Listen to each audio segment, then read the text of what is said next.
अस्सलाम वालेकुम प्यारे बच्चों। आज का वीडियो बहुत इंपॉर्टेंट होने वाला है क्योंकि इसमें हम कुछ नई चीज़ सीखने वाले हैं। इंग्लिश सीखते समय वैसे भी हमें बहुत सारे कन्फ्यूजन्स होते हैं। कभी इंग्लिश की स्पेलिंग्स को लेकर कन्फ्यूजन होता है, कभी इसके प्रोनाउंसिएशन को लेकर कन्फ्यूजन होता है। आज मैं जो आपके सामने टॉपिक रख रहा हूँ उसका नाम है हेट्रोनिम्स। हेट्रोनिम्स ऐसे लफ्ज़ों को कहते हैं जहाँ पर स्पेलिंग तो सेम होती है लेकिन इसका प्रोनाउंसिएशन अलग अलग निकलता है। यानी एक समय में इसका प्रोनाउंसिएशन कुछ और निकलेगा तो दूसरे समय इसका प्रोनाउंसिएशन कुछ और निकलेगा, या साथ ही साथ इसका मीनिंग भी चेंज हो जाता है। इसलिए बहुत सारे बच्चों को ये चीज़ कंफ्यूज कर देती है। आइए मैं आपको एक के बाद एक एग्जांपल बताते जाता हूं और उसके जरिए मैं आपको हेट्रोनिम्स समझाने की कोशिश करूं। पहले एग्जांपल हम लेते हैं TEAR। क्या पढ़ेंगे इसे? टीयर या टेयर? दोनों हालतों में इसके दोनों प्रोनाउंसिएशन सही है। इसे टीयर भी पढ़ा जाता है और इसे टेयर भी पढ़ा जाता है। अगर हम इसे टीयर के तौर पे पढ़ेंगे तो टीयर यानी आंसू एज अ नाउन हो जाएगा। टीयर जो हमारी आंखों से आंसू निकलते हैं। लेकिन अगर मैं इसे टेयर पढ़ूंगा तो ये एक वर्ब हो जाएगा और टेयर के माने होते हैं फाड़ देना। एग्जाम्पल जो मैं आपके सामने रखने वाला हूं वो है LEAD, लीड और लेड। दोनों सही है। जी हाँ, इसे लीड भी पढ़ेंगे और इसे लेड भी पढ़ेंगे। अगर हम इसे लीड पढ़ते हैं तो ये वर्ब हो जाता है और लीड के माने होते हैं आगे बढ़ना, रहनुमाई करना। जी हाँ, इसी से लीडर भी बनता है ना? लीड से बना लीडर। जैसे I will lead you to the railway station, मैं तुम्हारी रहनुमाई कर दूंगा, मैं तुम्हें रास्ता दिखा दूंगा रेलवे स्टेशन जाने तक, इस तरह से। और अगर मैं इसे लेड पढ़ता हूं तो ये एक नाउन बन जाएगा और जिसके माने होते हैं सीसा। ये एक धात का नाम होता है। आपने एलिमेंट्स के टेबल में लेड, सीसा एक धात का नाम जरूर पढ़ा होगा। हमारी नेक्स्ट एग्जांपल है LIVE, लिव और लाइव। जी हाँ, दोनों प्रोनाउंसिएशन सही है। अगर हम लिव पढ़ते हैं तो ये एक वर्ब है और इसके मानी होते हैं रहना। आई लिव इन भुसावल, ये इसकी एक कॉमन एग्जांपल हुई है ना। अब आते हैं दूसरी एग्जांपल पर। अगर मैं इसे लाइव पढ़ता हूं तो लाइव के माने होते हैं जैसे किसी प्रोग्राम को बराह रास्त उसी वक्त आप अपने टेलीविजन पर जो देखते हैं उसे लाइव कहा जाता है। I am watching the live cricket match of India and Bangladesh, live, इस तरह से। हमारा नेक्स्ट वर्ड है REFUSE, रिफ्यूज और रेफ्यूज। जी हाँ, अगर मैं इसे रिफ्यूज कर पढ़ता हूं, एज अ वर्ब पढ़ता हूं, रिफ्यूज कर देना यानी मना कर देना, इनकार कर देना। I refuse the opportunity of the job in Apple, मैंने एप्पल में कंपनी में काम करने का ऑफर जो था उसे मना कर दिया। रिफ्यूज, आई रिफ्यूज, मैं मना करता हूँ इस चीज को। लेकिन अब दूसरे तौर पे देखेंगे इसको। अगर मैं इसे रेफ्यूज पढ़ता हूं तो ये नाउन हो जाएगा और इसके मीनिंग होते हैं कचरा। I saw the refuge on the balcony, मैंने बालकनी पर बहुत सारा कचरा पड़ा हुआ देखा। हमारी नेक्स्ट एग्जांपल है CONTENT, कंटेंट और कंटेंट। जी हाँ, अगर मैं इसे कंटेंट के तौर पे पढ़ूंगा तो जैसे इसके ये एक नाउन है और इसका मीनिंग निकलता है जैसे यूट्यूब के ऊपर डाला जाने वाला मवाद, है ना, कंटेंट। हम कहेंगे जैसे यूट्यूब पर बहुत अच्छे अच्छे वीडियोस के कंटेंट अवेलेबल है जो एजुकेशन के बारे में हमें सिखाते हैं, बताते हैं। हमारे यूट्यूब चैनल पर भी बहुत सारा एजुकेशनल कंटेंट अवेलेबल है।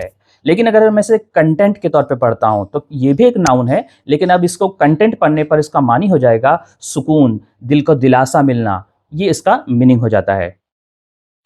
अगर इसको हम और एग्जांपल से समझे तो मैं कह सकता हूं कि हमारी जो बुक्स होती है उसमें जो इंडेक्स दी होती है उस पर भी आपने देखा होगा वहां लिखा होता है कंटेंट, यानी इस किताब में क्या क्या मवाद मौजूद है, तो कंटेंट पढ़ा जाएगा। लेकिन अगर मैं परेशान हूं, मुझे आकर कोई तसल्ली देता है तो मैं कहूंगा कि अब मेरा दिल जो है वो मुतमईन है, कंटेंट। हमारी नेक्स्ट एग्जाम्पल है WIND, इसे विंड भी पढ़ते हैं और इसे वाइंड भी पढ़ते हैं।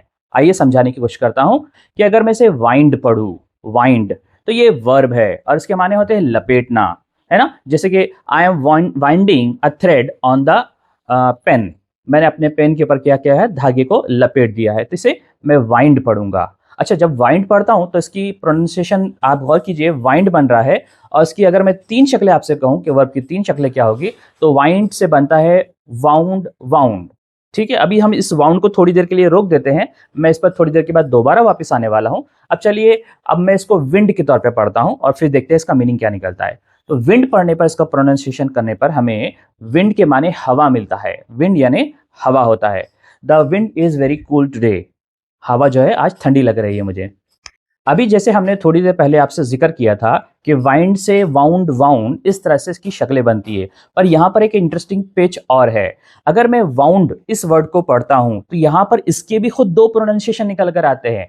इसे वाउंड भी पढ़ा जाता है और इसे वुंड भी पढ़ा जाता है। जी हाँ, अगर मैं कहूँ वाउंड तो जैसे अभी आपने देखा, मैंने आपको समझाया वाइंड वाउंड वाउंड यानी लपेटना, लपेटा, लपेटा हुआ, तो ये तो समझ में आ गया। लेकिन यहाँ पर वाउंड जो है थर्ड फॉर्म और सेकंड फॉर्म, इसको अगर हम मैं नाउन के तौर पे इस्तेमाल करने लग जाऊँ तो फिर मीनिंग चेंज हो जाएगा। समझाते हैं। जैसे वुंड यानी जख्म। जी हाँ, स्पेलिंग वही है लेकिन अब मीनिंग चेंज हो गया है और इसका प्रोनाउंसिएशन भी चेंज हो गया है। वुंड के माने होते हैं जख्म, कि जैसे I have a wound on my leg, मेरे पैर पर एक जख्म लगा हुआ है। हमारी नेक्स्ट एग्जांपल है प्रोजेक्ट और प्रोजेक्ट। अब इसको समझते हैं। अगर मैं आपसे कहता हूं कि प्रोजेक्ट, तो जिसके माने होते हैं कोई मंसूबा जिस पर कोई काम किया जा रहा है। जैसे मैं इसके एक सेंटेंस बनाऊं कि my brother is working on a big multinational project, मेरा भाई एक बड़े मल्टीनेशनल प्रोजेक्ट पर काम कर रहा है, मंसूबे पर काम कर रहा है। अब आइए इसकी दूसरी एग्जांपल देखते हैं। लेकिन अगर मैं इसका प्रोनाउंसिएशन प्रोजेक्ट करता हूं तो इसके माने होते हैं तस्वीर को मुनाकिस करना, जैसे हम प्रोजेक्टर के थ्रू कोई चीज को स्क्रीन पर दिखाते हैं। For example, the teacher is projecting the diagram of the heart on the screen. हमारी लास्ट एग्जाम्पल है कॉन्सोल और कंसोल। अगर मैं कॉन्सोल के तौर पे इसको पढ़ता हूं, कॉन्सोल, तो ये एक नाउन हो गया और इसका मीनिंग निकलेगा, ये बच्चों के गेम खेलने का एक मशीन होता है जिसे कॉन्सोल कहा जाता है। कि my daddy gifted me a console on my birthday. लेकिन अगर मैं इसका प्रोनाउंसिएशन कंसोल करता हूं तो ये वर्ब हो जाएगा और वर्ब होने पर इसका मीनिंग निकलेगा दिलासा देना, तसल्ली देना। I consoled my friend on the death of his pet. मैंने अपने दोस्त को दिलासा दिया जब उसका कोई पेट, कोई एनिमल वो मर गया था, तो मैंने उसे दिलासा दिया। उम्मीद के ये वीडियो आपको समझ में आया होगा। बहुत सारे एग्जांपल्स के जरिए हमने आपको समझाने की कोशिश भी की है।